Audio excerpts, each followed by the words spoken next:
Alright, so boxing journalist and men's fitness expert Dan Rafael has tweeted this over the last few hours. So, he says, per sources, I am told Dillian Whyte failed multiple Vada tests in this latest situation. He's also said that Matchroom and Joshua and DAZN are working on a restructured deal to go forward with Saturday night's show.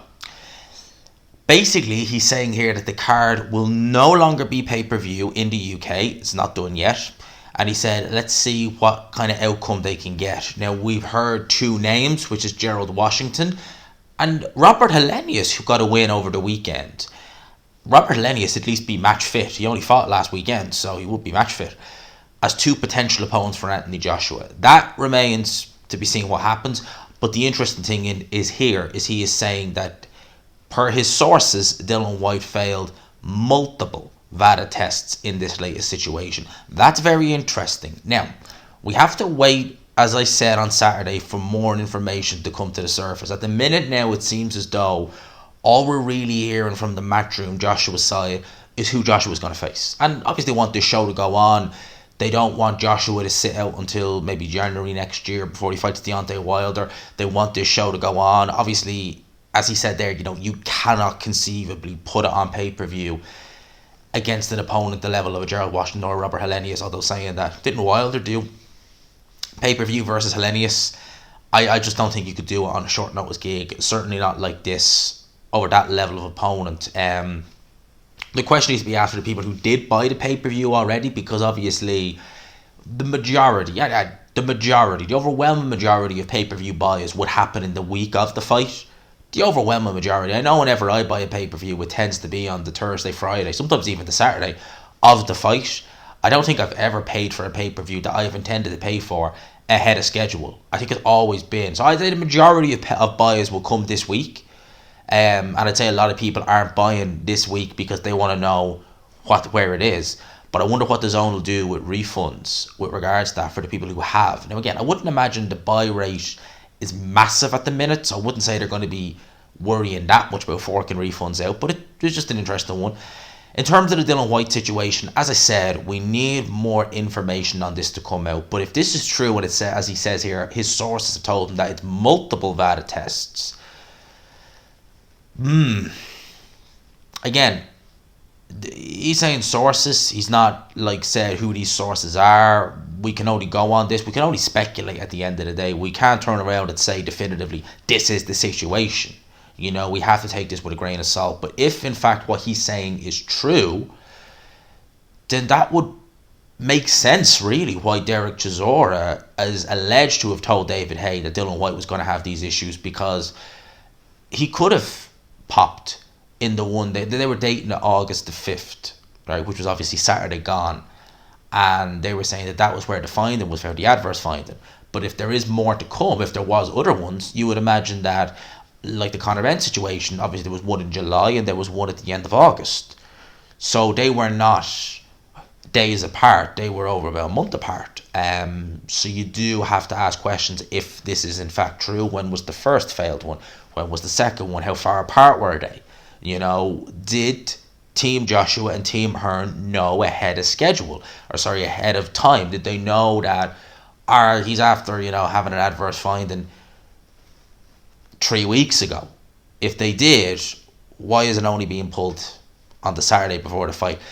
That's a lot of questions need to be asked there, if that is in fact the case. But at the end of the day, we can only really take what he's saying here with a grain of salt.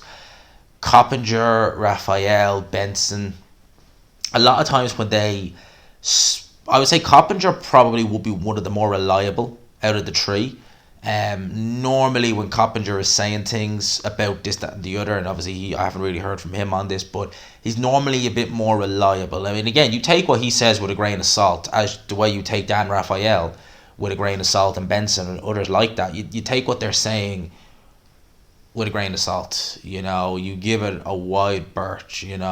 As I said, if these reported sources are true, and if is a very big word in the world of boxing, if this is true, what if? It's a very big word in the world of boxing, make no mistake about that. But that's what he's saying here. that, as per his sources, Whyte has failed multiple Vada tests in this latest situation. Interesting one. In terms of the Joshua card, it's an interesting one. There was people in the Element group who were saying that StubHub have stopped selling tickets, or have basically said that the event is cancelled. Don't know if that's true, because the event is obviously still on BoxRec and stuff like that, although Josh was removed from the event on BoxRec. But I'd say that's just because the opponent, Dillian Whyte, is no longer there. I'd say that if they would have probably put him under TBA, Joshua versus TBA, who knows.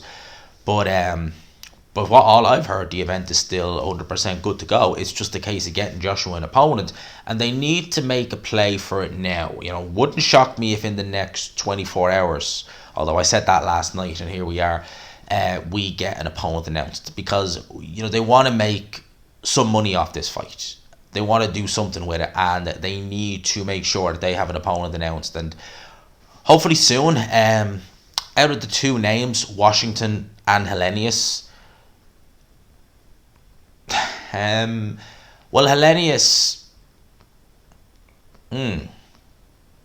both guys have shown questionable heart. Washington the more athletic, both vulnerable. Hellenius definitely the bigger puncher. I mean, Hellenius is a bigger puncher than most guys in the heavyweight division. In fact, Hellenius, he's right up there, top 5 in my opinion. But that's all he can do. He can't do anything else. He cannot literally do anything else other than punch. It's a good attribute to have, but if you're slow, easy to hit, poor chin, poor defense, poor heart, it doesn't make for an ideal heavyweight, truth be told. I would say out of the two, who would be best for Joshua's confidence? Part of me would say you'd be probably better off for a confidence booster taking the Washington fight. Because if Joshua goes in there with Hellenius, and let's say he goes 5-6 rounds with him and then stops him, you'll have people turning around saying, Wilder got rid of him in a round. It took Joshua 5-6 rounds. Wilder did him in a round. He's done. That'll happen. I guarantee you that'll happen. There'll be people saying that. It took Joshua 5-6 rounds to get rid of Hellenius. Write him off. Yeah, you got knockout, but Wilder did it in a round. If you get him in there with Washington, I'd say he'd be 2 or 3 round job. Devastating. I don't really think I don't think anyone would really be turning around saying, Wilder, that was years ago. Wilder got rid of him in 5 years ago. He was getting outboxed in that fight. So I think from a confidence builder point of view, it will be probably best to take Gerald Washington. Neither guy is going to cause an upset, a seismic shift. I think that's a fairly safe bet. I would like to see Joshua in with someone who is maybe a bit more game that would come to win. But at the end of the day, you want to get ready for Deontay Wilder at the same time. And you have people saying Otto Verlaine, mate, Verlaine, is just... That's just, why, if you're getting ready for Wilder, would you fight Verlaine? It's like a southpaw who moves, and then Deontay Wilder. It's like, no preparation whatsoever. It's like Wilder. Could you imagine Wilder trying to fight southpaw? That would be hilarious, actually.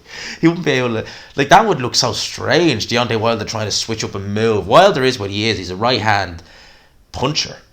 And he's a tremendous right-hand puncher. That's what he is. I couldn't imagine Wilder getting on his bike, fighting the southpaw and moving. That just wouldn't look right. It just would look weird.